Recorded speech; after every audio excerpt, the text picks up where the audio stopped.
सैनम ई संसारे खड़ विस्तारे पाही न पाए पाही मुरारे। भगवान आदि शंकराचार्य स्वयं कहते हैं पुनरपि जन्म, बारंबार जन्म लेता रहा है मनुष्य। ये और जिसका जन्म हुआ है वो आप और हम सब जानते हैं, जो इस पृथ्वी धरा पर आया है, जिसने जन्म लिया है उसका मरण निश्चित है। दुनिया की कोई दवाई, दुनिया का कोई डॉक्टर, दुनिया की कोई औषधि बचा नहीं सकती। जिसने जन्म ले लिया है, क्योंकि इसका नाम ही मृत्यु लोक है, नाम ही इसका मृत्यु लोक है। और यहां पर जो हम लेते हैं करते हैं भगवान का नाम जप, चिंतन, कीर्तन, पाठ, पूजन, हवन, जो भी सत्कर्म कर रहे हैं, बस यहां पर खड़े खड़े कर रहे हैं पृथ्वी पर, वही हमारे खाते में जुड़ रहा है। यहां से जाने के बाद जब वहां जाएंगे और वहां पर अगर स्वर्ग में गए, नरक में गए, जहां भी गए, वहां अगर आप कहोगे श्रीमन नारायण श्रीमन नारायण, राधे राधे, एक भी नहीं, कोई गिनती नहीं होगी आपकी, कोई गिनती नहीं है वहां पर। बस जैसे हम पेपर देते हैं ना, पेपर में टाइम दिया होता है कि भाई 1 घंटे का पेपर है, 20 प्रश्न हैं, इनके उत्तर लिखिए, 1 घंटे के अंदर जितने तुम लिख सकते हो लिख लो। अब उसमें बुद्धिमान हो कोई, वो 20 में से 20 भी लिख ले, कोई उससे थोड़ा कम हो, वो बेचारा 15 भी लिख ले, उससे कम हो वो 10 भी लिख ले। कोई ऐसा है जो 5 ही लिख पाया, और कोई ऐसा है कि कुछ लिखा ही नहीं, खाली पेपर, बैठा रहा सोचते हुए क्या लिखा। पर 1 घंटे के बाद, 1 घंटा बीत गया और जिसने कुछ लिखा नहीं है क्योंकि याद नहीं आ रहा, प्रश्न ऐसे आ गए, और 1 घंटा बीत जाए तुरंत टीचर आ जाता, लाओ टाइम पूरा, पेपर लाओ अपने वापस। और इतने में जहां टीचर लेने आए पेपर, और इतने में उसको याद आ जाए, सर एक 2 प्रश्न मुझे याद आ गए, सर लिख लें, बाकी फेल हो जाऊंगा। टीचर क्या कहता है, घड़ी देख, टाइम पूरा हो चुका। अब तुझे 20 याद हो ना तो भी कोई काम की नहीं, अब कोई काम की नहीं, पूरे टाइम समाप्त हो गया। फिर क्या है, इस पृथ्वी धरातल पर हम जब तक हैं, इस मृत्यु लोक में हम जब तक हैं, तब तक ही हमारा खाता चलेगा। बैलेंस घटाना है, बढ़ाना है, वो यही होगा। चले गए उसके बाद भले ना तुम उल्टे सीधे नाते कूदते फिरे हम, और इसका कोई लेना देना, क्योंकि टाइम ही खत्म हो गया। वही वाली बात, जन्मा है, सुखदेव जी महाराज कहते हैं राजन, जो जन्मा है उसको मरना है, वो निश्चित है। आचार्य चरण महाप्रभु श्री वल्लभाचार्य कहते हैं अपनी भागवत की सुबोधनी टीका में कि जीव मात्र जो है, माया भगवान की कितनी प्रबल है, उस नोक पर एक सरों का दाना, सरसों का वो दाना रख के देखिए नोक पर, वो जितने समय के लिए टिक जाए उस पर, टिक ही नहीं सकता। पहली बार इतना सा जीना दाना, और वो भी गाय माता के सींग के नोक पर, जितनी देर के लिए टिक जाए उतनी देर के लिए भी अगर मनुष्य भगवान को भूल जाता है, माया तुरंत उस पर कब्जा कर लेती है। इतना माया का जोर है इस पृथ्वी पर।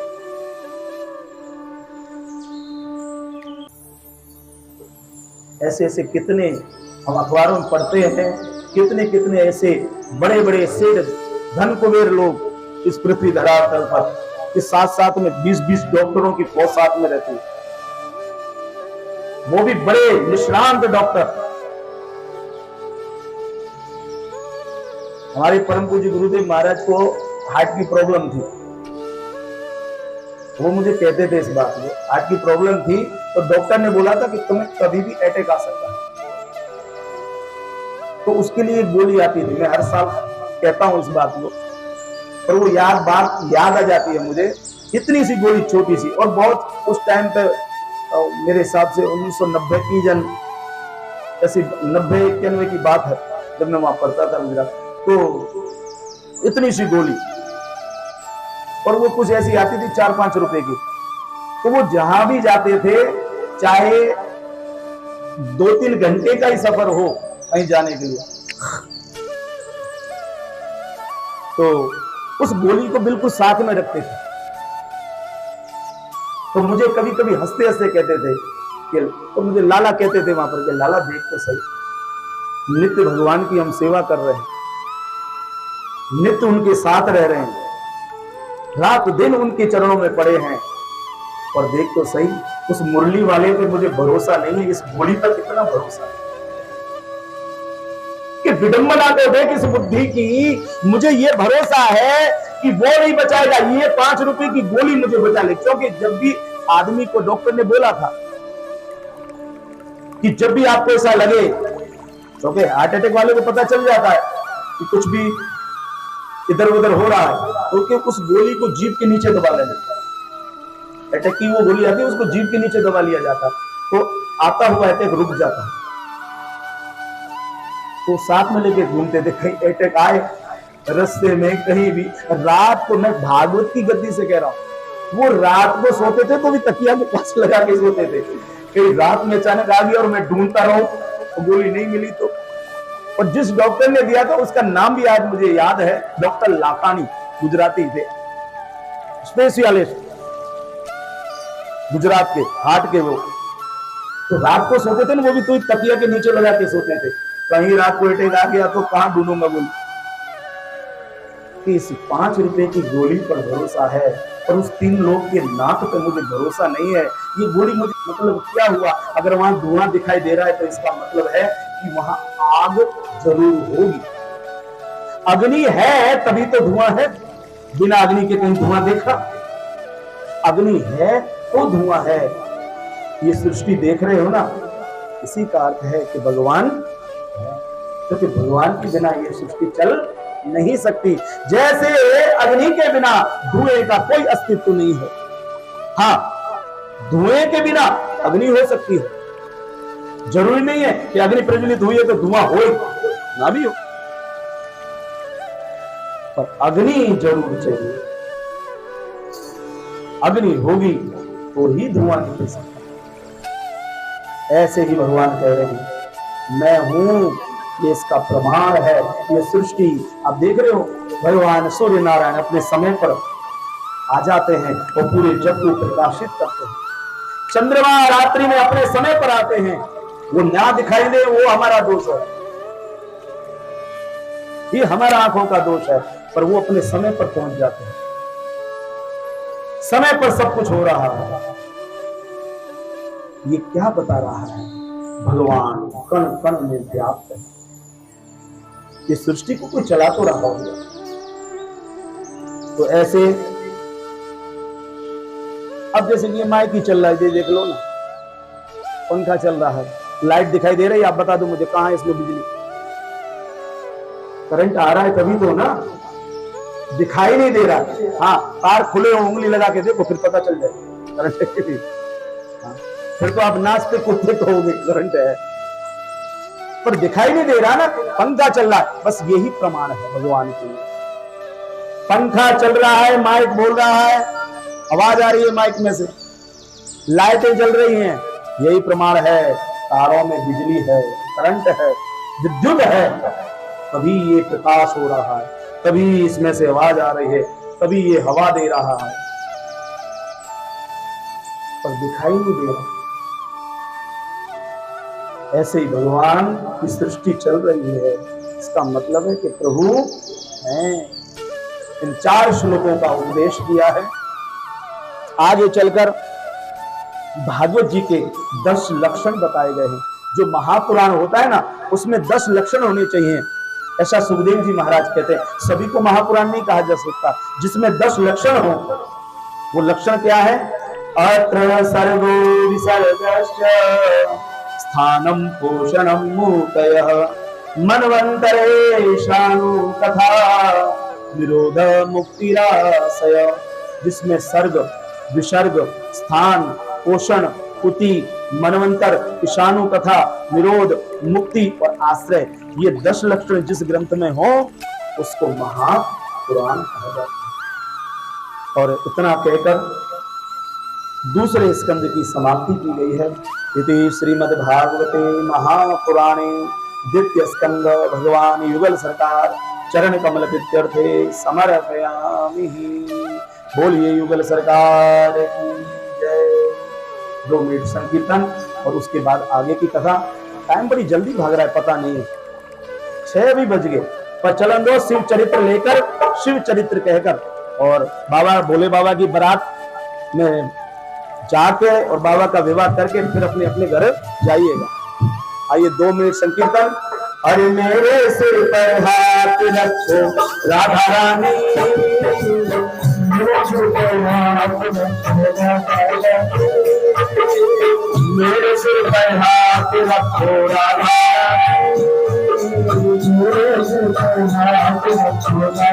रानी, अरे आज तुम्हारे हाथ रखो राधा रानी, हाथ रखो राधा रानी। एक राधा नाम लोगे 1000 बार है। हाँ, ताली और इतनी जोर से बोलते थे कि किसी गाने वाला कोई होता ही नहीं था, मैं ही अकेला गाता था, कोई उठाने वाले आप ही बहनें होती थी सब। वो आवाज फिर से लाओ, 1000 गुना पुण्य है। ये बारंबार है ना, वो माया भुला देती है, आपको लालच देना पड़ता है। अरे मेरे सिर पर हाथ रखो राधा रानी, मेरे सिर पर हाथ रखो राधा रानी, अरे आज तुम्हारे पास रखो राधा रानी, आज तुम्हारे पास रखो राधा रानी, और आज तुम्हारे पास रखो राधा रानी।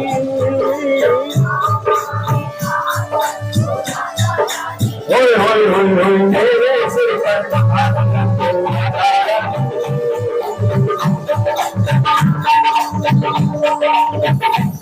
ओ दर्शन हो रे आप यही है, दर्शन हो रे आप यही है, दर्शन हो रे आप यही है, दर्शन हो रे आप यही है, ओ मेरे मन की बात यही है, मेरे मन की बात यही है, ओ मेरे मन की बात यही है, मेरे मन की बात यही है, ओ मेरे मन की बात यही है, मेरे मन की बात यही है, ओ मेरे मन की बात यही है, मेरे मन की बात यही है। दूरी हो दूरी हो दूरी हो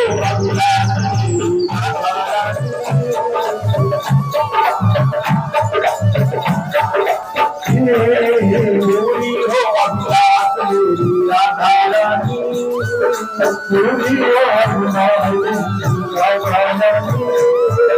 मेरे सिर पर आज तुम्हारे पास रखो राधा रानी,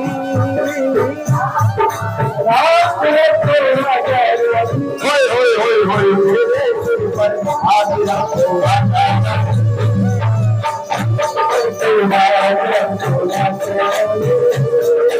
बड़ी दूर से चल कर आया,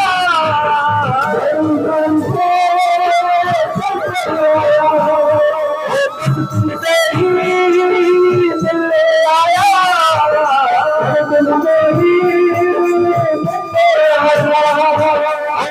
तुमसे ही मिलने आया,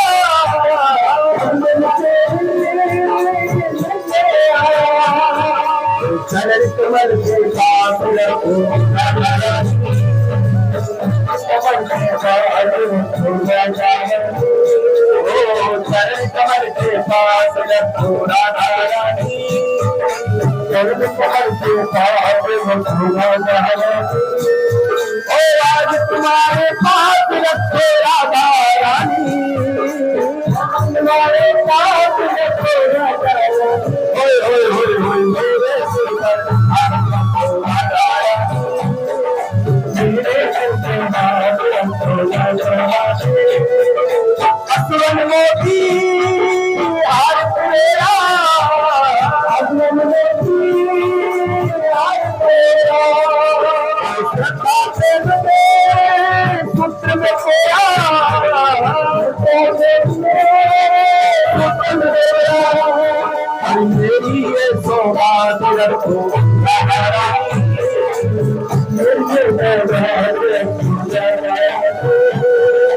मेरी ये सौदा थोड़ा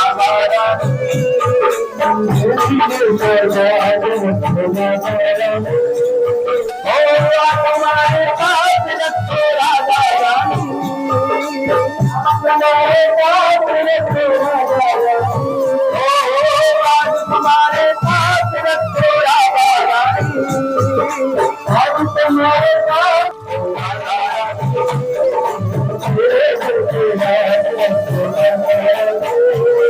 हरी राधा रानी कोई महारानी, राधा रानी कोई महारानी, राधा रानी जय महारानी, राधा रानी जय महारानी, राधा रानी जय महारानी, राधा रानी जय महारानी, राधा रानी जय महारानी, राधा रानी जय महारानी, राधा रानी जय महारानी, हरी राधा रानी जय महारानी, राधा रानी जय महारानी, हरी राधा रानी जय महारानी, राधा हरी राधा रानी जय महारानी, हरी राधा रानी जय महारानी, जय महारानी, राधा रानी जय महारानी,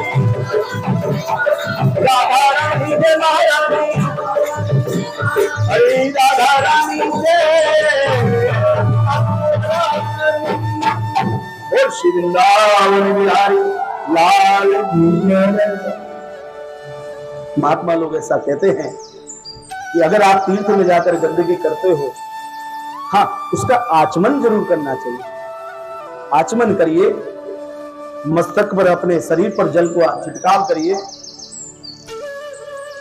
पर खाली बोतल पड़ी है तो वहां की फेंको, इसी में ऐसा नहीं होना चाहिए। चिप से खाएं और वहीं डाल दी, ये गंदगी नहीं होनी चाहिए। तो ऐसे नियम बताते हैं।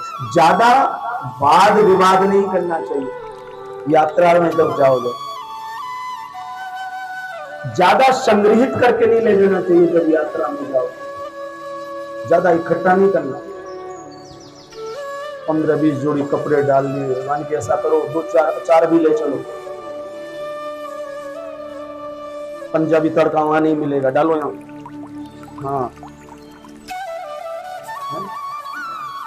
ऐसा नहीं, स्वाद नहीं।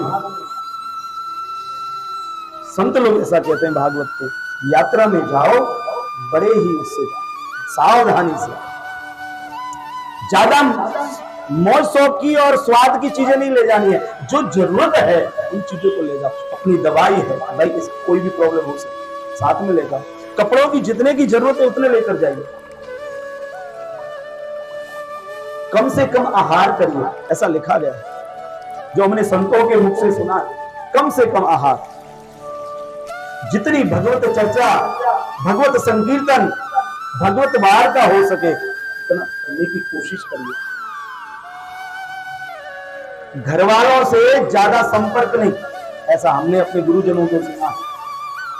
तीर्थों में गए हो, अपने कल्याण के लिए गए हो, बताइए फोन करके सबको कि भाई हम यहां पहुंचे। तीर्थों में आने के बाद घर आओ तो वहां की बुराई नहीं करिए। अगर वहां तो ये था, ओ हो, अभी 1-2 महीने पहले की बात है। भाई साहब गए थे, हमारे प्रेमी सज्जन, वो वृंदावन गए और वहां जाकर वहां से आए। उनकी माता जी भी गई हुई थी, उनकी धर्मपत्नी भी गई थी। अब पता नहीं वो पहली बार गए जन कितनी बार। अब मुझे आते खमिया बोले, पंडित जी बहुत बुरा हाल है। ओहो, कितने लंगर ही नहीं है। कसम से ये बोला था, कोई लंगर नहीं। मैं यहाँ मत कुलचे बना बना के दे तेरे लिए, आओ मक्खन लगा लगा खाओ पाओ। क्या बात है, कहते लंगर नहीं है, कोई पानी की व्यवस्था नहीं है। 20 रुपए की बोतल खरीद लेता, पी लेता। पानी भी तुझे पिला, तू अपने लिए गया या हमारे लिए गया, ये बता दे पहले तो भाई। मैं सुनता रहा, ये निंदा तो तीर्थों की कर ही रहा है। अब मैं इसको समझा के 2 शब्द मैं बोलूंगा, मैं क्यों अपनी चीज बेकार में खराब। नहीं आया आनंद, कभी कुछ आएगा भी नहीं। तो तूने एक बार ये नहीं कहा, ओहो बिहारी जी के दर्शन, ओहो राधा वल्लभ जी के दर्शन, ओहो रंगनाथ जी के दर्शन, ओहो पंडित जी गिरिराज महाराज की परिक्रमा में कितना आनंद आया। ओ वृंदावन की परिक्रमा करी, कैसे कैसे संत लोग मिले। ओ पंडित जी जहां देखो वृंदावन में राधा राधा राधा लिखा पड़ा है। ओहो पंडित जी आनंद आ गया, शब्द ही नहीं। सबसे पहले तो लंगर की तरह मैं समझ गया तो भाई भूखर आए हैं, ये गए थे उसी उद्देश्य से, पर वहां उनको कुलचा कहां मिलेगा। फिर बोले कोई व्यवस्था तंत्र नहीं। मैंने वो बिहारी जी है भाई, ब्रज मंडल है वो, वहां ऐसे ही चलता है, व्यवस्था बनानी पड़ती है, दुनिया जाती है। तुम जाओ तो आके निंदा मत करिए। संत जनों का ऐसा मत है, तीर्थों में आने के बाद घर आ जाओ आप, और अगर आप किसी से निंदा कुतली करते हो तो ये था तो वो, बस अपने प्रभु को, प्रभु थोड़ा सा ऐसा लग रहा है, बस अपने प्रभु से कहो। किसी से कहोगे जो आप कमा के लाए हो सब पानी, जो के तीर्थों की निंदा कर देगा। नहीं, अब बताओ आप ईमानदारी से भागवत की गद्दी से कह रहा हूं, मैं झूठ नहीं बोल रहा हूं। उन्होंने मुझे कहा कहीं पानी की व्यवस्था नहीं। अरे यार तेरे लिए वहां जग लेकर खड़े रहे सभी। अरे कितना पानी मिलता है, ले 20 रुपए डाल, खरीद बोतल पी ले, प्याऊ लगी हुई है।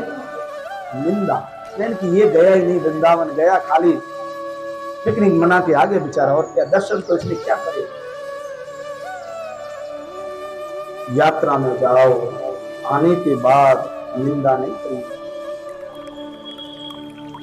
संत लोग नियम बताते हैं, संसारिक चर्चाएं कम से कम करिए जब आप तीर्थों में जाओ, यात्राओं पर जाओ।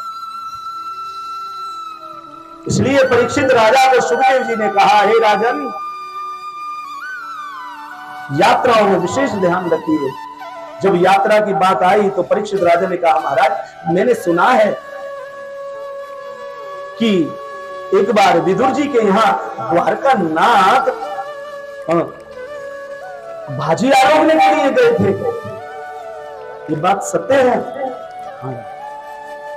और मैंने प्रभु ऐसा भी सुना है वही विदुर जी प्रभु की आज्ञा से यात्रा पर गए थे। हाँ राजा। तो प्रभु हे गुरुदेव आप ये विदुर चरित्र की कथा जरा विस्तार से कहो ना मुझे। सुखदेव जी महाराज परीक्षित को कहते हैं, हे राजा परीक्षित एक समय की बात है, हे राजन एवमेत पुरा पुष्टो मैत्रयो भगवान किल क्षत्रावनम प्रविष्टेन तत्वां स्वग्रह मृदीबतः। हे राजन, अब सुखदेव जी महाराज परीक्षित को कथा सुना रहे हैं, सुत जी महाराज सोनक को कथा सुना रहे हैं, दो दो वक्ता दो दो श्रोता। हे राजन, पांडव वनवास पूरा करके आए, जो हार गए थे ना जुए में, तो वनवास मिला था, वनवास पूर्ण करके पांडव आए हैं। और पांडवों ने वनवास पूर्ण करके और कहा है दुर्योधन से कि भाई हमारा वचन हमने पूरा किया, अब हम वनवास से वापस आ चुके हैं, हमारा जो राज्य भाग है वो हमें दो, नाता है वो हमको दो। दुर्योधन ने तुरंत मना कर दिया, कोई राज्य भाग नहीं मिलेगा, तुम्हारा कोई इसमें हिस्सा नहीं, सब कुछ सिर्फ मेरा है।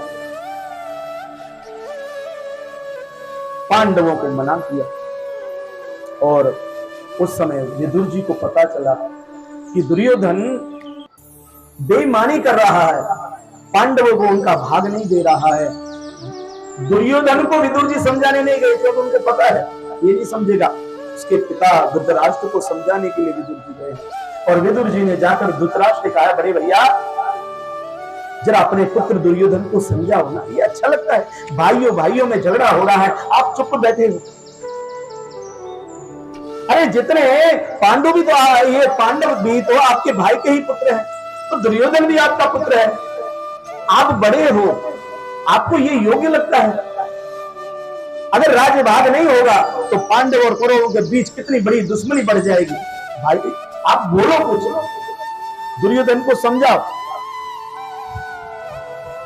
धृतराष्ट्र ने जवाब दिया, विदुर मेरा पुत्र जो भी कर रहा है ना वो सही कर रहा है, मैं उसकी बातों में बीच में पड़ूंगा नहीं, जो वो करेगा वो सब सही करेगा। बात से पल्ला झाड़ दिया।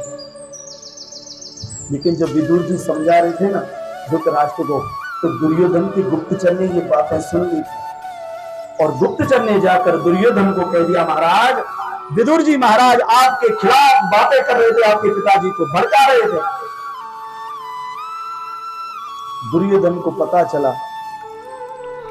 दूसरे दिन सुबह सभा बैठी हस्तिनापुर के अंदर, कौरवों की भरी सभा में दुर्योधन ने कहा है विदुर को हाजिर किया जाए।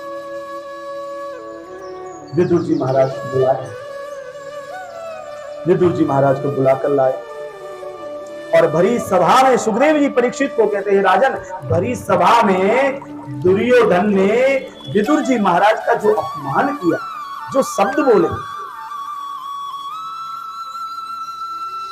ऐसे ऐसे कटु वाक्य बोले दुर्योधन ने कहा, हे विदुर जी हमारी रोटी खाकर हमारे ही खिलाफ, हमारे राज्य में रह रहे हो और हमारे पिताजी को भड़का रहे हो, हमारे विरुद्ध बातें कर रहे हो। आज तो मैंने देख लिया कि आप मेरे पिताजी को भड़का रहे थे, पता नहीं अंदर खाने आप किस किस को तैयार कर रहे होंगे भड़का भड़का कर। हे सेनापतियों, हे सेवकों, इस विदुर जी को लात मारकर इस महल से बाहर किया जाए। जहां दुर्योधन ने कहा कि लात मारकर बाहर किया जाए, विदुर जी महाराज ने हाथ जोड़ दिए, दुर्योधन तू लात मार, फिर मैं इस राजमहल को छोड़कर जाऊं, मैं सब नहीं हूं, तू वैसे कह दे मुझे, मैं अभी छोड़ देता हूं, मुझे लात मारने की जरूरत नहीं है। सेवकों को क्यों कष्ट दे रहा है, मैं जाना चाहता हूं, मुझे लग रहा है ये तू नहीं बोल रहा, मेरे प्रभु बोल रहे हैं, तू इस महल को छोड़ दे। और विदुर जी महाराज आए हैं, क्या है पीड़ा नहीं है,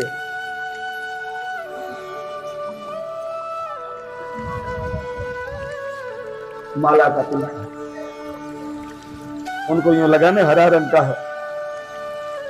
तो विदुर जी महाराज ने सुलभा के पास आए और सुलभा जी से कहा है, सुलभा चलो ठाकुर जी की इच्छा ऐसी लगती है, अब हमारा अन्न जल है ना यहाँ पूर्ण हो गया, चलो देवी हस्तिनापुर को छोड़ दो। सुलभा जी ने एक बार नहीं कहा, महाराज कहां जाएंगे, कैसे जाएंगे, कैसे गुजारा होगा। महाराज ने कहा विदुर जी ने कि चलो, तो चल दी और हस्तिनापुर से बाहर निकलकर यमुना जी के किनारे पर कुटिया बनाकर विदुर और सुलभा दोनों रहने लगे हैं। पति पत्नी दोनों रहते हैं। महल में से निकले फिर कोई पूछने वाला नहीं आया, कैसे हो, कैसे नहीं हो, खाया कि नहीं खाया।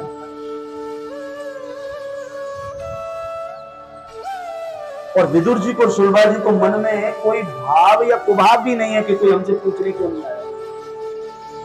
दोनों पति पत्नी रहते हैं और पूरा दिन भजन करते हैं। परम पूज्य डोंगरे जी महाराज लिखते हैं कि इतना भजन करते थे, 12 घंटा भजन करते थे। कितना? 12 घंटे।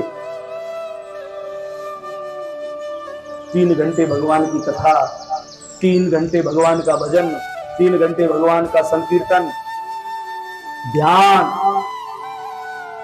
और 12 घंटे भजन करने के बाद विदुर जी को और सुलभा जी को समय मिलता तो भोजन पाते। डोंगरी जी महाराज कहा करते थे, मनुष्य को भोजन में से भजन का समय नहीं है, और विदुर सुलभा को देखो कि उनको भजन में से भोजन का समय नहीं है। बस संत में और संसारी में बस इतना फर्क।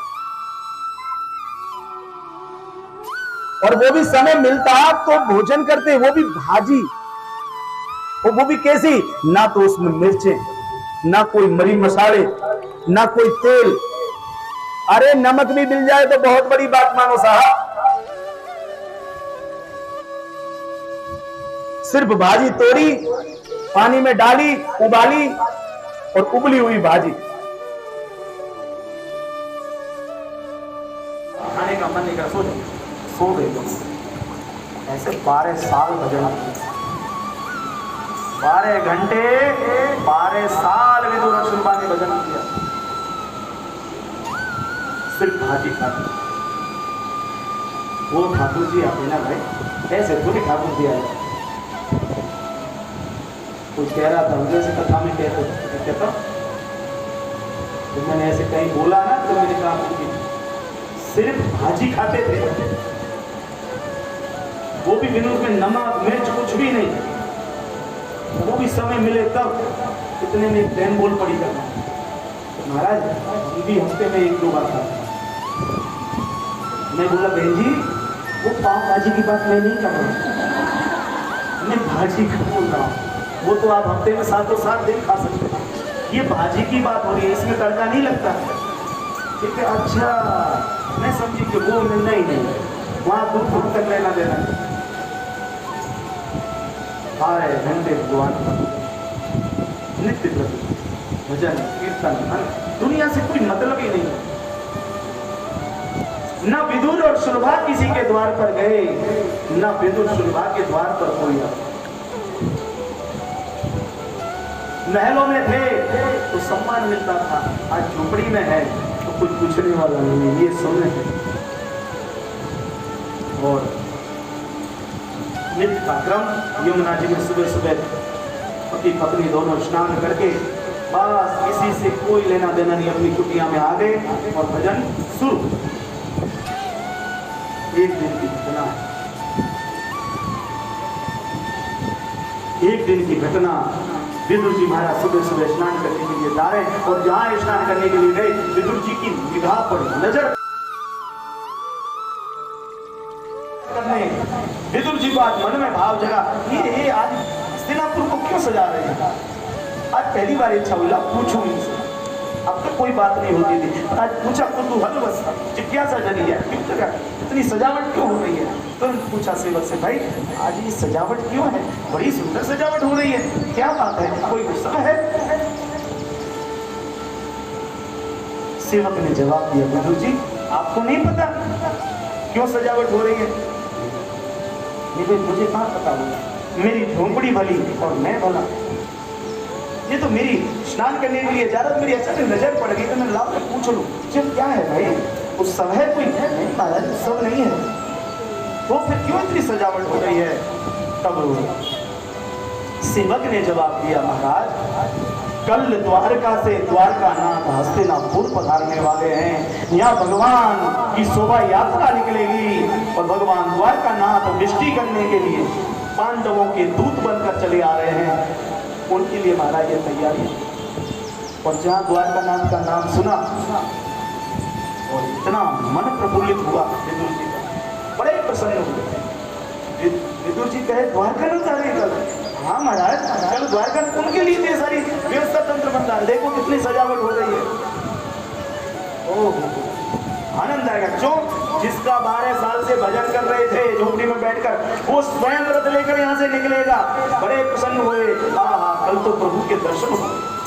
तुरंत जल्दी जल्दी गए, यमुना जी में स्नान किया और जल्दी जल्दी नहा के झोपड़ी में अपनी कुटिया में आए। और जहाँ कुटिया में प्रवेश किया, सुलभा जी ने अपने पति का मुख देखा और तुरंत समझ गई आज महाराज कुछ ज्यादा प्रसन्न मुद्रा में। रोज होते ही है प्रसन्न, लेकिन आज तो तेज अलग है। बात है प्रभु क्या इतने प्रसन्न कैसे हैं आप? अरे क्या आज प्रसन्नता की बातें मत कुछ, इतना मैं प्रसन्न हूँ, मेरा रोम रोम गदगद हो रहा है। आज ऐसी क्या बात है, मुझे भी तो बताओ। नहीं दीदी अभी नहीं बताऊंगा। क्यों महाराज? नहीं, रात को जब संकीर्तन समाप्त हो जाएगा ना, भजन अपना पूर्ण हो जाएगा, सोने का समय होगा, तब बताऊं, अभी नहीं। क्यों महाराज? नहीं देनी फिर है ना, वो कीमत नहीं रहती थी। कोई कीमती वस्तु को तुरंत किसी को मिल जाए ना, बहुत महंगी चीज अचानक मिल जाए बिना प्रयास के, तो फिर वो उसकी कीमत नहीं समझता।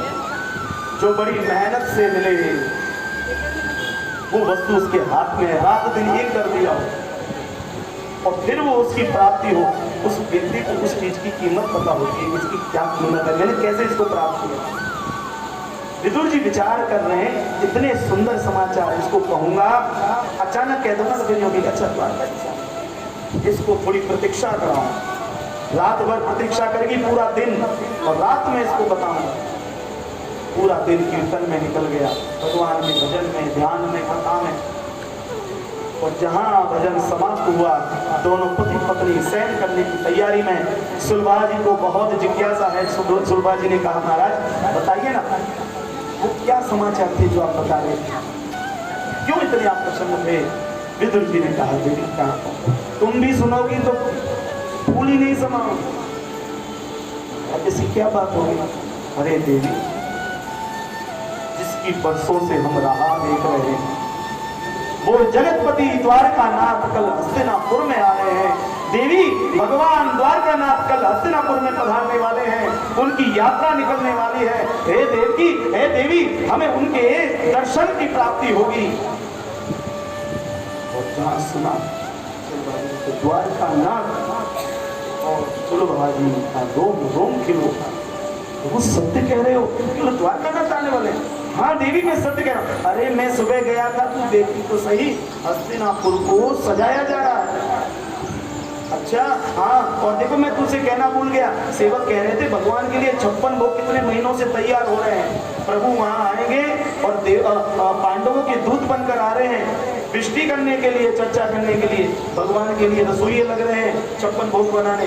अच्छा, अरे देवी देव तो सही, ठाकुर जी के लिए कितना हस्तिनापुर कितना सुंदर सजाया है। ये भी हीरा माणिक मोतियों के तो पुरजों के चौकियां पूरी हैं उन्होंने। अच्छा, अरे एक बार देखे, बड़ी प्रसन्नता हुई। आज पहली बार सुलभा जी ने जीवन में अपने पति से कभी कुछ नहीं मांगा, आज पहली बार उनकी मांगने की इच्छा हुई। और सुलभा जी ने कहा, महाराज एक विनंती है। बोलो ना। अरे देवी, आज बोलो तुम, मैं बहुत खुश हूँ, बोलो क्या चाहिए, मांगो। आज मांग लूं, कभी जीवन में आपसे मांगा नहीं। अरे देवी, जो मांगना है मांग लेता, शर्त इतनी है, जिसको देने की मेरी क्षमता हो वही मांगना, मेरी क्षमता से बाहर मत मांगना। प्रभु आप दे सकते हो, वही मांग रही हूँ मैं आपसे, आप कर सकते हो उस कार्य को, वही मांग रही हूँ। अरे देवी को बोल, क्या चाहिए? मैंने ऐसा सुना है कि जब जब द्वारकानाथ और आपका दोनों का मिलन होता है, जब आप आमने सामने आ जाते हो द्वारकानाथ और आप, तो भगवान द्वारकानाथ आपको विदुर चाचा कह के बुलाते हैं। ये बात सत्य है कि खाली मैंने सुना है? तब विदुर जी, हाँ देवी, ये बात सत्य है। जब जब मैं प्रभु को मिलता हूँ ना, तो द्वारकानाथ मुझे चाचा जी कह के बुलाते हैं। हे विदुर चाचा, हे विदुर चाचा। देवी, उसमें कोई मेरी बड़ाई नहीं है, प्रभु की बड़ाई है। भगवान है ही इतने दयालु, छोटे से छोटे सबको बड़ा ही सम्मान करते हैं। तो महाराज, अगर आपको वो चाचा कहते हैं, तो अगर आप उनसे कुछ कहोगे तो वो बात मानेंगे भी? अरे क्यों नहीं मानेंगे, मेरे दांत हैं वो, बता। तो प्रभु, एक मेरी इच्छा है कि कल जब द्वारकानाथ से आपका मिलन हो, तो द्वारकानाथ से कहना कि नाथ, एक बार अपने चरण हमारी झोपड़ी में आकर एक बार इसकी झोपड़ी, बस प्रभु इतना करो। अरे देवी, तूने क्या मांगा? ये क्या मांगा है तुमने? क्यों महाराज, आप तो कथा में बड़ी बड़ी बातें करते हैं कि भगवान बड़े करुणा सागर हैं, बड़े दयालु हैं, कृपावत्सल हैं। आप ही सुनाते हो ना ये कथा में। तो वो दया के सागर हैं, तो क्या हमारी झोपड़ी में नहीं आ सकते? महलों में ही रहेंगे? अरे देवी, वो बात नहीं है। तो महाराज, बात क्या है? क्या आपके कहने से भगवान नहीं आएंगे हमारी झोपड़ी में? देवी, प्रभु आएंगे, बात ये नहीं है। और एक बार सोच तो सही, वो द्वारका का नाथ है, 3 लोक का अधिपति है। तू ये बता, अगर यहाँ बुला भी देगी तो कहां बैठाएगी? बता तो सही, है तेरे पास कोई व्यवस्था? चल बैठाने की छोड़, वो बहुत दयालु है, वो नहीं मांगेंगे बैठने के लिए। लेकिन जब अपने भक्त को देखते हैं तो उनको भूख बड़ी जल्दी लगती है। उससे अगर उन्होंने मांग लिया कि सुलभा चाची कुछ देना, क्या ये तेरी बाजी, ये उबली हुई बाजी खिलाएगी, क्या सम्मान करेगी तू? देवी वैष्णव वो नहीं है, वैष्णव वो है जो अपने भगवान का हित सोचे, भगवान को कष्ट दे, वो वैष्णव नहीं है। हमारे कारण प्रभु आ जाएंगे, लेकिन उनको कष्ट कितना होगा ये तूने सोचा है कभी? सुलभा जी सिर्फ नीचा कर गए। महाराज आप भी कहते हो कथा में, क्या देवी कहता हूँ कथा में, महाराज आप भी तो कथा में कहते हो कि प्रभु भाव के भूखे हैं, तो मैं भाव से तो बुला रही हूँ। तो यहाँ भी वो ये देखेंगे कि पलंग है कि नहीं है, यहाँ वो देखेंगे 56 लोग है कि नहीं है, अब कहाँ गया उनका भाव? अरे देवी तू नहीं समझ रही है, महाराज समझ आप नहीं रहे, आपके प्रभु नहीं समझ रहे। मेरा भाव है कि मेरे घर पधारे, मेरी कुटिया में पधारे, मेरा भाव प्रभु को समझ में नहीं आ रहा। अरे देवी ये सब कहने की बात है, हमारे कारण हमारे श्री प्रभु को कोई कष्ट नहीं हो। देवी ये कभी हो नहीं सकता कि मैं प्रभु को यहां बुला। तो एक बार वहां हस्तिनापुर में जाकर तो देख, उसके लिए कैसी तैयारियां हुई। पूरे हस्तिनापुर को जड़ दिया गया है। अरे हजारों तो रसोइये लगे हैं, भगवान का 56 भोग तैयार कर रहे हैं, महीना हो गया बनाते बनाते। सोने के सिंहासन पर बैठता है, यहाँ बैठाइए देवी छोड़, मैं तुझे एक वचन देता हूँ, ये नहीं दे सकता मैं भगवान को बुला, हाँ तुझे एक वचन देता हूँ, कल सुबह 4 बजे जल्दी उठ के स्नान करके हम सभी दोनों जने चलेंगे और तुझे भगवान की शोभा यात्रा के दर्शन कराऊंगा। भगवान रथ में विराजे होंगे, प्रभु के दर्शन करके सो जा चल। सुलभा मन को मार लिया, पर विदुर जी को नींद आई, पर सुलभा को नींद नहीं आई। नाथ तू मेरी झोपड़ी में नहीं आ सकता। पूरी रात जागती रही, भगवान को विनती करती रही और सुबह हुई 3 बजे में ही जग के 4 बजे की तो बराहट नहीं देखी। जल्दी जल्दी जगे कि जल्दी जल्दी आगे पहुंच जाएं, आगे की लाइन में कतार में खड़े हो जाएंगे तो भगवान के नजीक से दर्शन। जहां जल्दी जल्दी स्नान करके जहां पहुंचे, पहुंचते ही वहां देखा तो उनसे पहले कितने भक्त लाखों की संख्या में रास्ते पर खड़े, जहां से भगवान का रथ निकलना। रात के ही खड़े हैं लोग कि कहीं जगह मिले या ना मिले। विदुर सुलभा एक दूसरे को कहने लगे, देवी देख तो सही, हम तो सोच रहे थे हम सबसे पहले आ गए, ये तो हमसे भी पहले खड़े हुए, ना जाने कब के खड़े होंगे। इतनी जनमेदनी है, इतनी जनमेदनी, जगह नहीं थी मिल रही कहीं खड़ा रहने के लिए। विदुर सुलभा एक दूसरे को कहने लगे, विदुर जी कहे सुलभा ऐसा कर सबसे पीछे खड़े रहते, आगे जा ही नहीं सकते देवी, यहीं से ठाकुर जी दर्शन देंगे, एक पीछे खड़े, सबसे पीछे खड़े हो गए।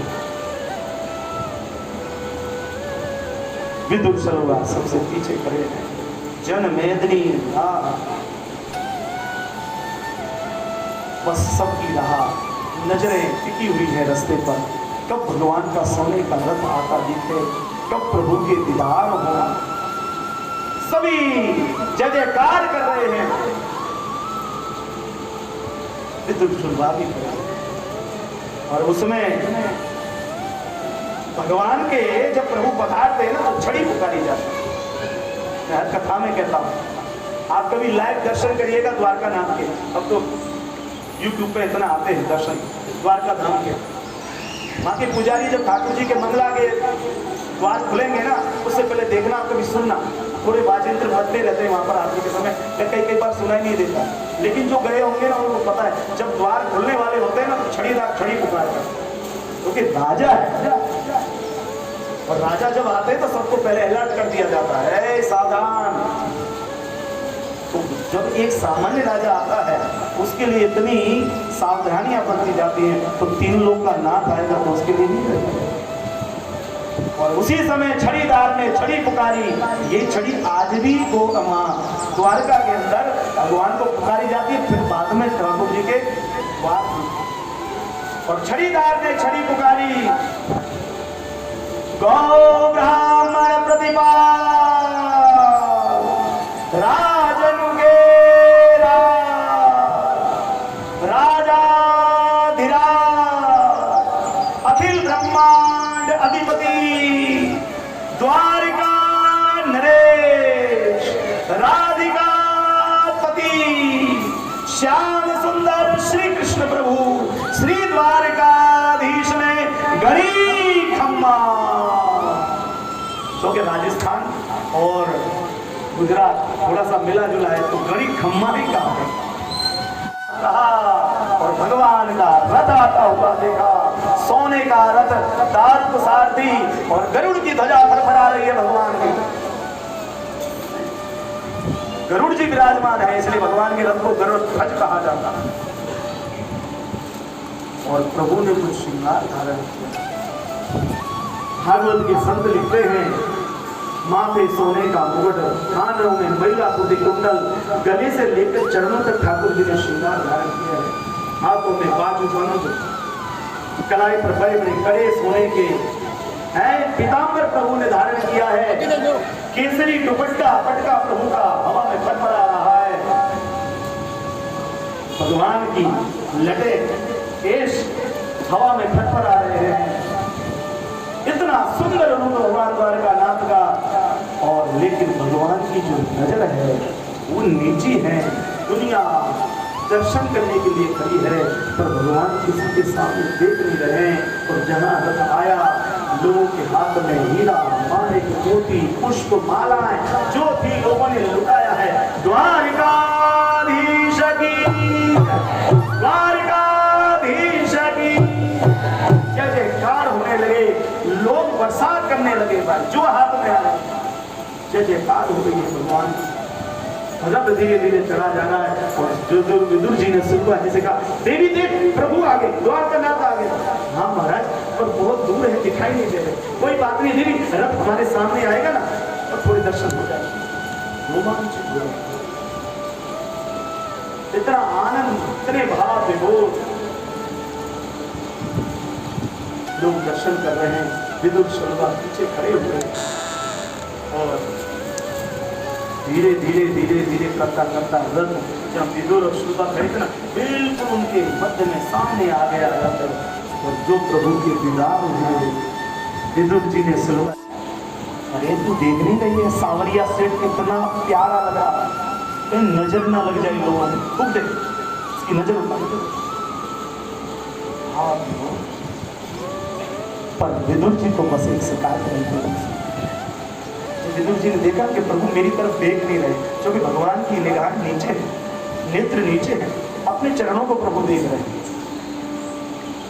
जो कि ज्यादातर मंदिरों में मैं कहता हूँ ज्यादातर पुराने मंदिर जो प्राचीन ठाकुर जी के मिलेंगे ना, वहाँ नेत्र से नेत्र नहीं मिला सकते आप, क्योंकि प्रभु के नेत्र ऊंचे हैं ही नहीं, नीचे देख रहे थे।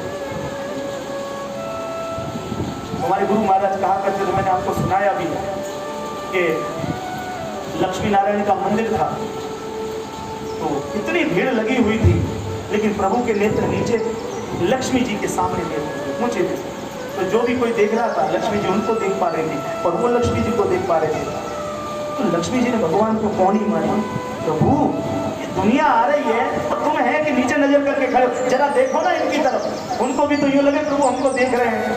नारायण बोले वो सब तुझे देखने के लिए आए, मुझे देखने के लिए कोई नहीं आ रहा। क्यों?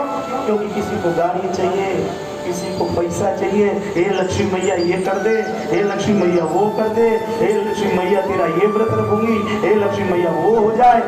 ये सब तेरे लिए आ रहे, तू देख इनके। जो मेरे लिए आता है मैं उसको देखता हूँ, इनमें कोई नहीं है जिसको मैं देखूं।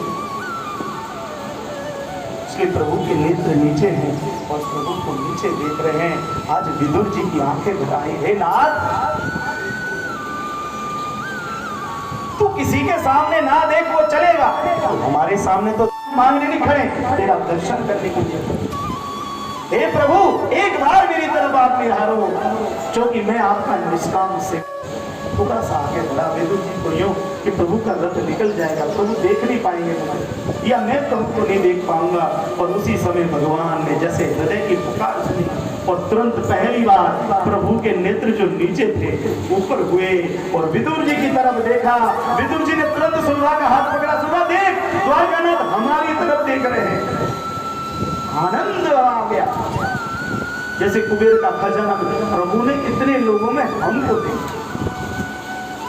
भगवान ने वहीं से इशारा कर दिया, विदुर चाचा तैयारी रखना, आ रहा हूँ, ये तो सब ऐसे नाटक है, मैं तुम्हारे लिए आया हूँ। और इतने भाव विदुर प्रभु का इशारा समझ नहीं पाए। रथ निकल गया, विदुर और सुलभा वापस अपनी वही कुटिया में आए। भगवान के रूप का, श्रृंगार का वर्णन कर रहे एक दूसरे को। आहा, क्या लग रहे थे प्रभु। हाँ देवी, और सुलभा जी का जो रात का प्रश्न था ना, वो अभी ही घुट रहा है। मेरे यहाँ आके इतना आनंद आया। कीर्तन में बैठ गए, काम और क्या, कीर्तन करना, कथा करना, ध्यान करना, सत्संग करना, दोनों पति पत्नी कीर्तन में लग गए। उधर भगवान का रथ हस्तिनापुर के अंदर प्रवेश करा और जहाँ भगवान रथ में से उतरकर सभा में गए हैं, दुर्योधन खड़ा हो गया। दुर्योधन ने भगवान को अपना सिंहासन दिया। प्रभु हे द्वारकाधीश, भगवान ने कहा, दुर्योधन आज मैं राजा के नाते नहीं आया हूँ, आज मैं पांडवों का दूत बनकर आया हूँ। और दूत को राजा के आसन पर बैठने का अधिकार नहीं है, दूत तो नीचे बैठता है, मुझे नीचे आसन दो। दुर्योधन कहने लगा, प्रभु ऐसा सब वो होता रहेगा, आप ऊपर बैठो। भगवान के नहीं, जो नियम है वो मैं ऊपर नहीं बैठ सकता। दुर्योधन कहे, ठीक है प्रभु, जैसी आपकी इच्छा। सेवकों से कहा, प्रभु को नीचे आसन दो। भगवान नीचे बैठे। दुर्योधन को भगवान ने कहा है, दुर्योधन मैंने सुना है तुम पांडवों को राज्य भाग नहीं दे। हे दुर्योधन, चल 5 गांव दे दे, 5 गांव में एक एक गांव मेरा पांडव ले लेगा, पांचों भाई बांट लेंगे, अपना जीवन यापन करेंगे, उससे कभी शिकायत नहीं करेंगे। चल 5 गांव ही दे दे। हे द्वारकानाथ, मैं 5 गांव भी नहीं दे सकता। भगवान द्वारकानाथ ने भाई भाइयों में झगड़े अच्छे नहीं करते। तुम भाई भाई झगड़ोगे, दुनिया हंसेगी, इतिहास में क्या कहा जाएगा, जरा सोचा है? अरे किस बात का झगड़ा? जा दुर्योधन, 5 गांव भी नहीं देने ना तुझे, कोई बात नहीं, बस एक गांव दे, बस एक ही गांव में मेरी आज्ञा से मेरे पांडव एक ही गांव में अपना जीवन यापन कर लेंगे, एक गांव तो दे। और जहाँ एक गांव की बात हुई, दुर्योधन तुरंत खड़ा हो गया और भगवान से कहने लगा, हे द्वारकाधीश, आप एक गांव की बात कर रहे हो प्रभु, मैं सुई के नौक के बराबर भी बिना युद्ध किए पांडवों को जमीन देने के लिए तैयार हूं। प्रभु ये भाइयों भाइयों का झगड़ा है, आप बीच में मत पड़िए, हम अपने आप सुलह कर लेंगे। आपके लिए 56 भोग तैयार है, आप 56 भोग आरोगिए और अपने द्वारका के लिए प्रस्थान करिए। प्रभु आप बीच में मत पड़िए। भगवान नीचे निगाह करके सुन मान कर दिया। भगवान दूत बन के आए, इसका मतलब ये नहीं है। और प्रभु आपको एक बात कहूं, मुझे एक बात बताइए। दुर्योधन कह रहा है, द्वारकानाथ बुरा मत लगाइएगा, पर एक बात कहूं, आपने तो अपनी द्वारका नगरी ना किसी युद्ध को जीत कर बनाई है, अपनी मन मर्जी नगरी बना ली, आप स्वयं उसमें राजा बन के प्रतिष्ठित हो गए। महाराज आप राजनीति क्या जानो? दुर्योधन ठाकुर जी को कह रहा हूं, आप राजनीति क्या जानो महाराज? राजनीति क्या होती है? राजनीति आपकी आपके बस का काम नहीं है द्वारकानाथ, इसलिए कह रहा हूं आप भाइयों भाइयों के बीच में मत पड़िए। और महाराज जहां तक क्षमा करिएगा द्वारकानाथ, मेरे शब्द कुछ ज्यादा मेरे से भूल जाए, क्षमा चाहता हूं, पर द्वारकानाथ मैंने सुना है बचपन में आप गोकुल में गैया चराते थे, बंसी बजाते थे। प्रभु यहाँ गैया चराने वालों का काम नहीं है, यहाँ गैयाओं का काम नहीं है, ये तो योद्धाओं का काम है। और महाराज बंसी बजाने वाला क्या जाने युद्ध नीति राजनीति, इसलिए आपको कह रहा हूं आप बीच में मत पड़िए, ये हमारा झगड़ा है, हम अपने आप देख लेंगे। आपके लिए 2-3 महीनों से 56 भोग तैयार हो रहे हैं। आप 56 भोग आरोगिए और प्रभु प्रस्थान करिए। भगवान का घोर अपमान और अपमान हुआ।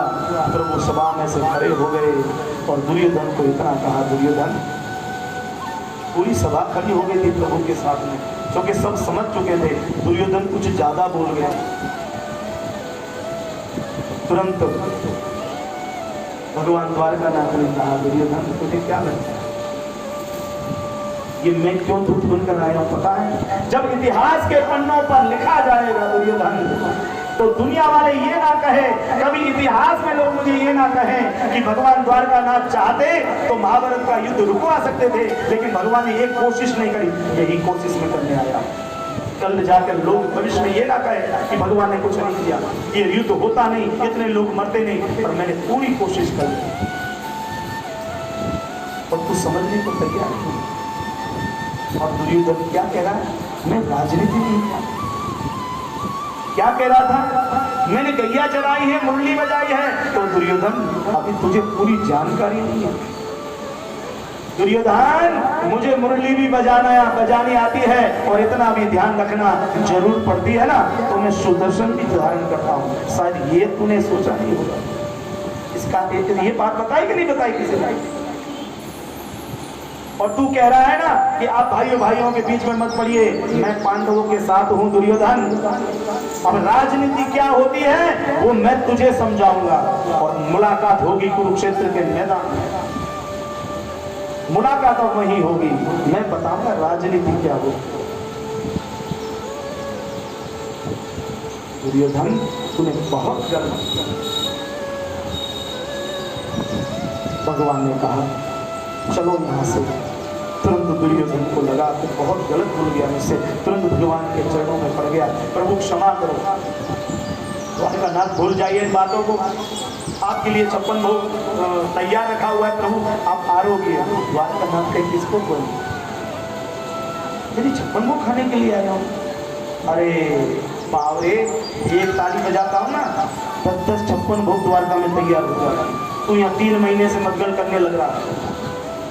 एक ताली पर 10-10 56 भोग तैयार हो जाते हैं। मैं क्या तेरे 56 भोग का भूखा हूँ?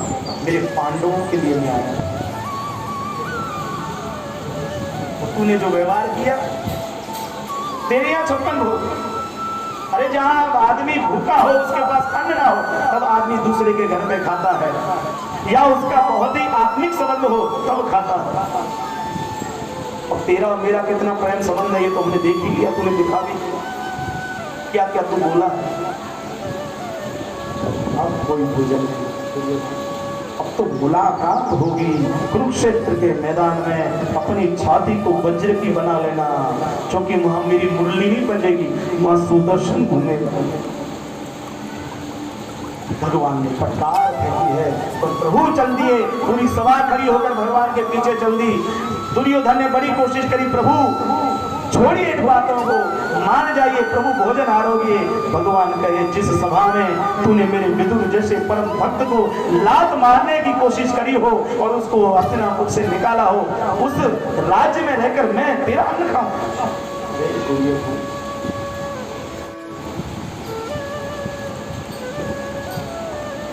और साथ में भगवान द्वारकानाथ जब जाने लगे, पीछे पीछे बड़े बड़े तपस्वी योगी जो आए थे दर्शन करने, तो भगवान को विनती करें, प्रभु मैं इतने वर्षों से तपस्या कर रहा हूँ, प्रभु आप मेरी झोपड़ी पर पधारिए ना भोजन करने के लिए। भगवान तुम्हारे कभी कोई योगी आ जाता, महाराज मैं इतने वर्षों से योग कर रहा हूँ, आप मेरे घर पधारिए ना। भगवान कोई ध्यान ही आ जाता है, प्रभु मैं इतने वर्षों से आपका ध्यान लगा रहा हूँ, आप मेरे घर भोजन करने पधारी। भगवान के नहीं, इसके नहीं। उद्धव जी साथ में थे। उद्धव जी मन में विचार करे, सुबह के निकले थे द्वारका से, अब यहाँ पहुंचे, इन चर्चाओं में अब शाम हो गई, पूरा दिन सही निकल गया। अब यहाँ भी प्रभु ने भोजन नहीं किया, ये सब जो मना रहे हैं मूर्तियां भी भोजन नहीं कर रहे। आज लगता है ठाकुर जी खुद भी व्रत रखेंगे और हमको भी व्रत रखना। उद्धव जी ने पूछ लिया, प्रभु सबको मना कर रहे हो, आज क्या भूखा रहना है? आपकी तो छोड़ो, मेरी तो सोचो। भगवान ने जवाब दिया, उद्धव भूखा नहीं रहना है तो भोजन करना है। सबको तो मना कर दिया, 56 भोग आपने उसका तिरस्कार कर दिया। अब कहाँ भोजन करना है? विदुर के घर। उद्धव चलो विदुर के घर, जो 12 वर्षों से मेरी प्रतीक्षा कर रहा है। राज द्वारका का नाथ, 3 लोक का अधिपति, असंख्य कोटि ब्रह्मांडों का नायक भगवान द्वारकानाथ आज उद्धव जी के साथ वो यमुना जी के किनारे पर बनी हुई विदुर और सुलभा की वो झोपड़ी में पधारे हैं और दरवाजा बंद है। दोनों पति पत्नी जो हैं सत्संग में मस्त कीर्तन कर रहे हैं और भगवान दरवाजे पर खड़ा होकर दरवाजा खटखटा रहे हैं। हे विदुर चाचा, हे सुलभा चाची, भूख लगी है, दरवाजा खोलो ना। वही सुनवाई जिसके दरवाजे इंद्रादि देवता खटखटाते हों, आज वो दीनानाथ एक झोपड़ी में खड़ा होकर भीख मांग रहा है। तो भूख लग रही है, किसी ने सुनवाई नहीं करी। भगवान बोले ये नहीं सुनेंगे, अंदर कीर्तन जोरदार से चल रहा है। भगवान ने दूसरी वाला मांगा, हे विदुर चाचा, हे सुलभा चाची, दरवाजा खोलो ना। सुलभा जी के कान में थोड़ी सी वार्तिक कोई आवाज लगा रहा है। सुलभा जी ने कहा तो रुको तो कीर्तन करो। क्यों? तो ऐसा लग रहा है कोई दरवाजे पर खड़ा है, कोई आवाज लगा रहा है। अरे सुलभा, 12 साल होते हुए हमारे दरवाजे पर आया जो अब आएगा? अरे दुनिया हस्तिनापुर में पहुंची हुई है भगवान को देखने। मैं बताऊं तुझे क्या हो गया? तुझे सिर्फ ये एक आवाज सा हो रहा है, क्योंकि इतनी भीड़ में से आएगा तो अभी भी तुझको ऐसा लग रहा है कोई आवाज दे रहा, कोई आवाज नहीं दे रहा। कीर्तन में ध्यान दो, चलो कीर्तन करो, फिर से कीर्तन करो। फिर से भगवान ने मांगा, चाचा सुलभा चाची, दरवाजा खोलो ना। अब की विदुर जी को लगा कि कोई बोल रहा, कोई आवाज दे रहा है। विदुर जी ने सत्संग हो गया, देवी मुझे कैसा लग रहा है महाराज, बस कोई वाली बात हो गई। अभी मुझे समझा रहे थे, आप कह रहे हो मेरे कान में भी आवाज आ रही, कोई आवाज दे रहा महाराज, कोई नहीं है, करो कीर्तन। फिर से कीर्तन चालू किया। अब भगवान से कहा नहीं गया, खड़े खड़े परेशान हो गए और प्रभु ने जोर से आवाज लगाई, हे विदुर चाचा, हे सुलभा चाची, खोलो ना भाई दरवाजा। और अब के विदुर जी महाराज खड़े हो गए। सुलभा, ये आवाज बहुत जानी पहचानी है, देवी कोई आया है ऐसा लग रहा है। दोनों पति पत्नी भागे और भाग के जहां दरवाजा खोला, शांताकारं भुजगशयनं पद्मनाभं सुरेशं विश्वाधारं गगन सदृशं मेघवर्ण शुभांगं लक्ष्मीकांतं कमलनयनं योगी विधर्यानिगम्यं वंदे विष्णु भवभयहरं सर्वलोकैकनाथं। शंख चक्र गदा पद्म धारण किए हुए भगवान चतुर्भुज नारायण द्वारकानाथ को देखा और फिर जो हालत हुई दोनों पति, एक छोर पे दरवाजे के एक कोने पे वो खड़े हो गए और एक कोने पर सुना सा लग रहा है, पागलों की तरह देख रहे हैं। ये प्रभु द्वारकाधीश हमारी झोपड़ी में, भगवान नहीं देख रहे, हमारे देखना थे बेचारों ने, भीड़ में दर्शन नहीं किए थे, यहाँ देखना थे, पागलों की तरह खड़े, सुध बुध भूल गए। 15-20 मिनट हो गए भगवान खड़े खड़े। ठाकुर जी बोले उद्धव जी से, उद्धव ऐसा लग रहा है ये नहीं कहते कि अंदर आ जाओ, यहाँ तो कहना पड़ेगा कि अंदर आए। तुरंत भगवान ने कहा, हे विदुर चाचा, ओ सुलभा चाची, हाँ प्रभु, क्या मेहमानों को दरवाजे पे खड़े रखते हो? कभी ये नहीं कहते कि अंदर आ जाओ? अंदर आ। और जहाँ पहली बार जगत के नाथ ने वो टूटी हुई झोपड़ी में प्रवेश किया, अब विचार करिए खाली विदुर और सुलभा का वो जो सुख मिला होगा, जो आनंद मिला होगा, आप कल्पना करते रह जाए। अब ठाकुर जी झोपड़ी के मध्य में आ गए, एक कोने में जाकर सुलभा जी और एक कोने में जाकर विदुर जी खड़े हो गए, वहां पर पागलों की तरह निहार रहे। कभी कभी तो अपने गालों पर थप्पड़ मान लेते हैं कि कहीं ऐसा तो नहीं सपना आ रहा हो। भगवान बोले बढ़िया था, पहले दरवाजे पर खड़े रहे, अब अंदर आ गए तो आपको यूं नहीं कह रहा कि महाराज बैठो। उद्धव जी बोले बोलो, यहाँ नहीं आएगी चौपाटी तो आपके लिए कुछ भी नहीं आना, यहाँ चौकी बोकी नहीं, बोलो कि कुछ बैठने को मिले। भगवान द्वारकानाथ ने कहा, हे चाचा, हे सुलभा चाचा, मेहमान आया तो उनको बैठने के लिए नहीं कहो। अरे प्रभु, अरे अरे अरे सुलभा ला ठाकुर जी के लिए आसन लाओ। वो कुछ आसन तो दे, चारों तरफ झोपड़ी में चप्पल लगाए सुलभा, इधर विदुर जी लगाए, एक यूं जाए और एक वापस यूं जाए। लाओ ना, पैर थक गए मेरे। अरे प्रभु क्या दे। इतने में सुलभा जी की नजर गई, एक चौकी टूटी हुई पड़ी हुई थी।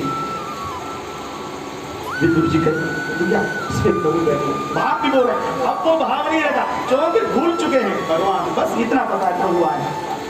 चौकी रखने गए विदुर जी महाराज, और जहां चौकी बिछाने जाए इतने भाव विभोर मदमस्त हुए, चौकी सीधी रखने के बदले उल्टी रख दी, आए ऊपर चारों के चारों। उद्धव जी तो बैठो बैठो बैठो, ठाकुर जी के बैठ तो जाऊंगा, सबरी प्रॉब्लम खड़ी होनी है उठने में, उठूंगा मैं, संग में चौकी भी उठेगी, कोई के वो आपका प्रश्न है। प्रभु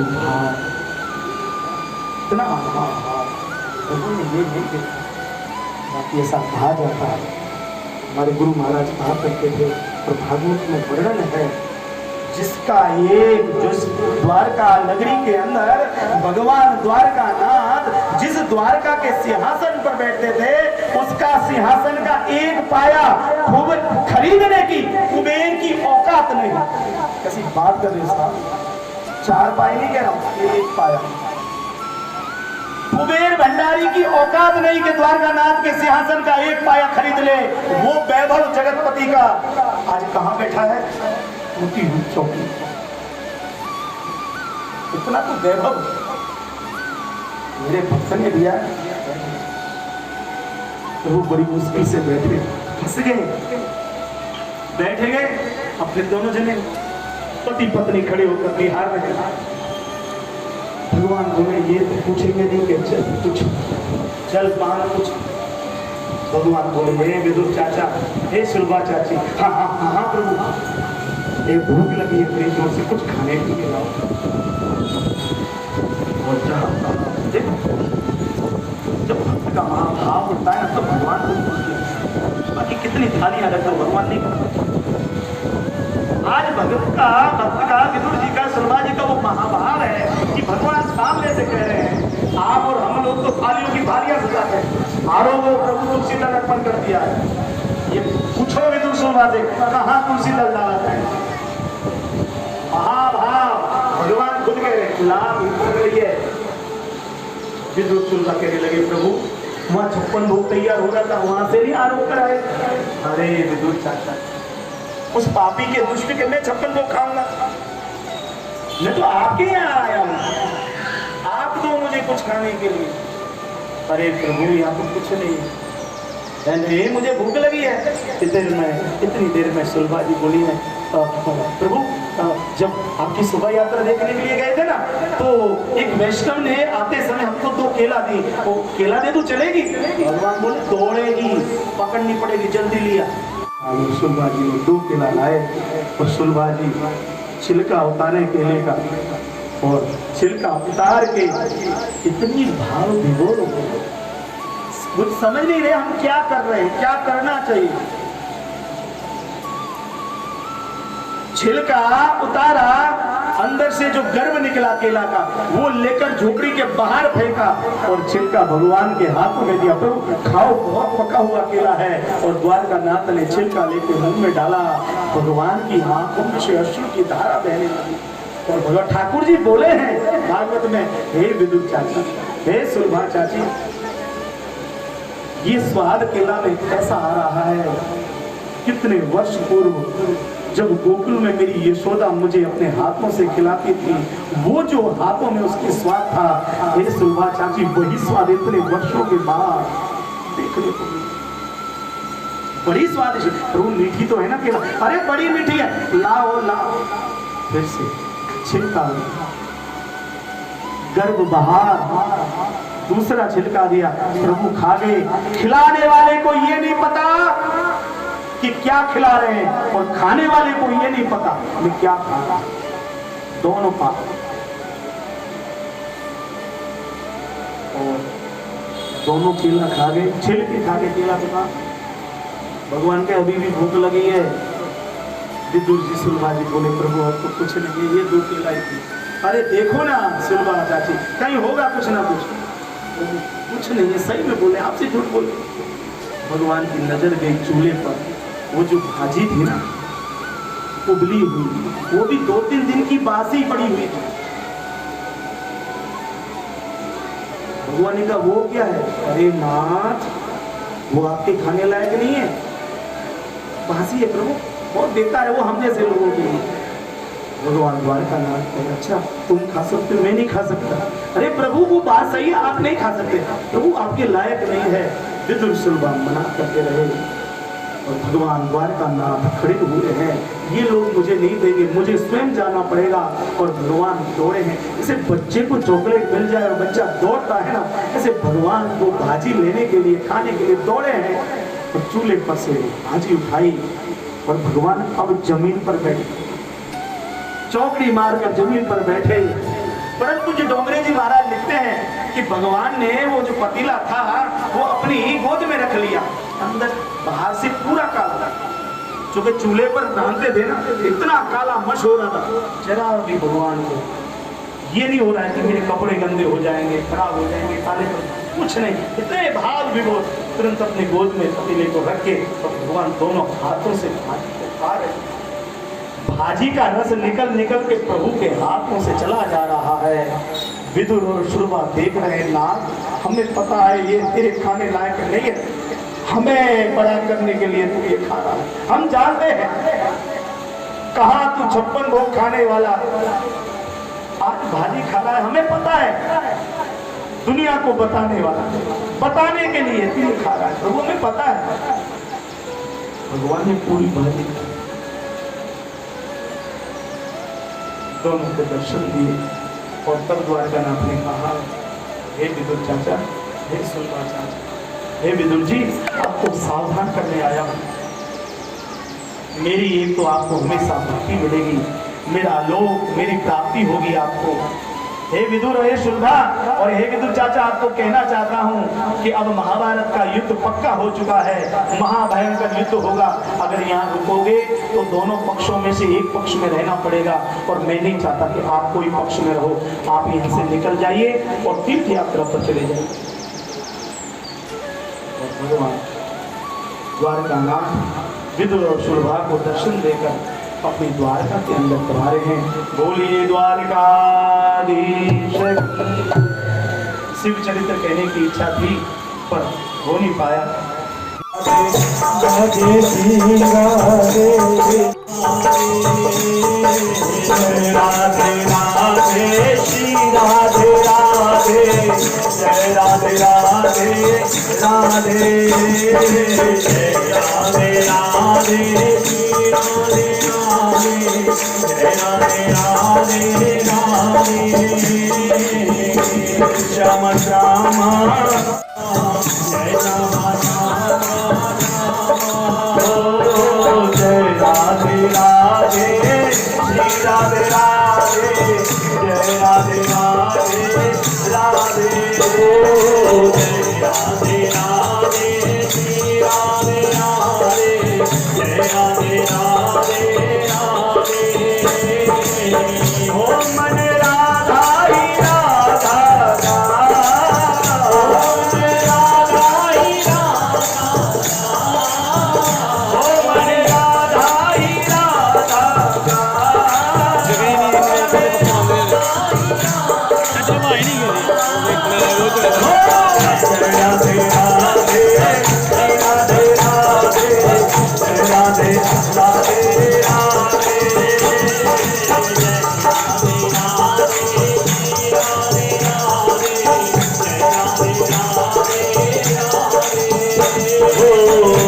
श्यामा श्यामा जय श्याम श्यामा जय श्याम श्यामा श्यामा जय श्याम जय श्याम श्यामा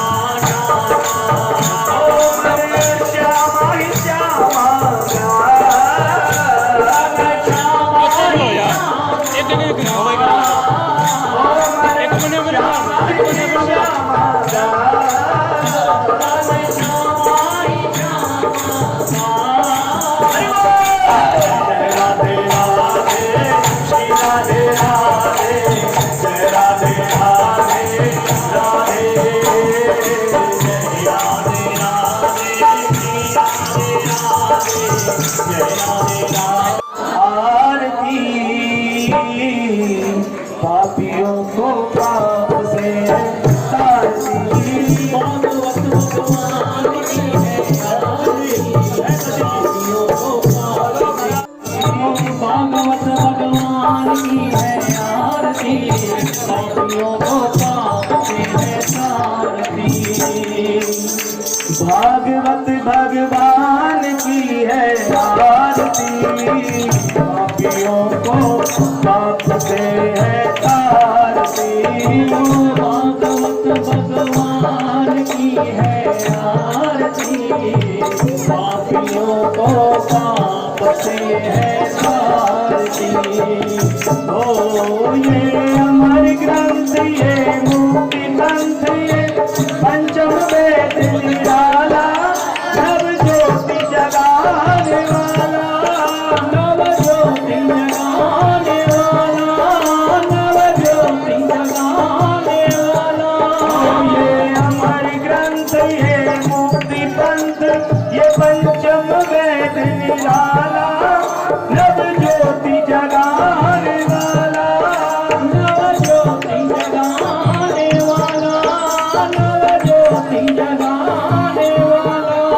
हरि नाम यही घनश्याम यही हरि नाम यही घनश्याम यही हरि नाम यही हरि ध्यान यही हरि नाम यही हरि ध्यान यही जग के मंगल की आरती पापियों को पाप से है तारती भागवत भगवान की है आरती पापियों को पाप से है तारती ये शांत गीत पावन पुनीत पापों को मिटाने वाला हरि दर्श कराने वाला हरि दर्श कराने वाला हरि दर्श कराने वाला ये शांत गीत पावन पुनीत पापों को मिटाने वाला हरि दर्श कराने वाला हरि दर्श कराने वाला हरि दर्श कराने वाला ये सुख करनी ये दुख हरनी ये सुख करनी ये दुख हरनी ये सुख करनी ये दुख हरनी ये दुख करनी ये दुख हरनी श्री मधुसूदन की आरती पापियों को पाप से है तारती भागवत भगवान की है आरती पापियों को पाप से है तारती भागवत भगवान की है आरती पापियों को पाप से है तारती भागवत भगवान की है आरती पापियों को पाप से है तारती ये मधुर बोल भग पंथ खोल सन्मार्ग बताने वाला बिगड़ी को बनाने वाला बिगड़ी को बनाने वाला बिगड़ी को बनाने वाला ये मधुर बोल भग पंथ खोल सन्मार्ग बताने वाला बिगड़ी को बनाने वाला बिगड़ी को बनाने वाला, बिगड़ी को बनाने वाला। श्री राम यही घनश्याम यही, श्री राम यही घनश्याम यही, श्री राम यही घनश्याम यही, श्री राम यही घनश्याम यही। प्रभु के महिमा की आरती, पापियों को पाप से है तारती, भागवत भगवान की है आरती, पापियों को पाप से है तारती। भागवत भगवान की है आरती, पापियों को पाप से है तारती। भागवत भगवान की है आरती, पापियों को पाप से है तारती। अच्युतम केशवम राम नारायणम, अच्युतम केशवम राम नारायणम, कृष्ण दामोदरम वासुदेवम, माधवम गोपिका वल्लभम, जानकी नायकम